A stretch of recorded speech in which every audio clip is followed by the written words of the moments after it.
Peki bu hayvanın etini ne yapacak? Efendimiz sallallahu aleyhi ve sellem önce hayvan etini ne yapın buyurmuştu? Nehyetmişti. İddihar, yani saklamaktan nehyetmişti. Kuntu nehaytukum an iddihari luhumil adahi. Çünkü Mekke'ye Medine'ye gelen gidenler vardı. Aç kalıyorlardı. Efendimiz kurban etlerini biriktirmeyin, hemen bunlara ikram edin. Ama sonra Medine'de İslam devleti halkına, Müslümanlara müreffeh bir hayat getiriyor. Dolayısıyla imkan var, bolluk var.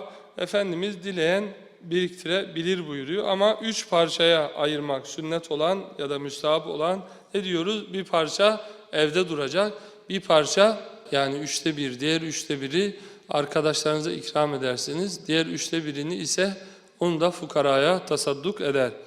وَيَأْكُلُ مِنْ لَحْمِهَا وَيُطْعِمُ الْأَغْنِيَاءَ وَالْفُقَرَاءَ وَيَدَّخِرُ.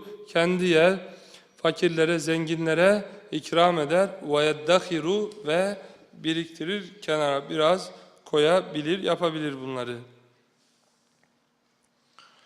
Peki ama sadaka olarak verdiği 1/3'den az olmaması müstahap. Derisini ne yapar? Derisinden kendisi faydalanabilir, pos yapabilir kurban derisini, ama satıp da parasıyla karpuz ekmek alamaz. Böyle yapmayacak.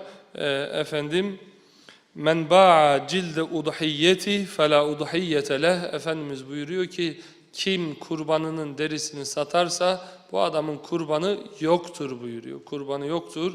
Allah Resulü böyle buyuruyor. En doğru olan nedir? Onu da sadaka olarak bir yere, bir hayır kurumuna vermek.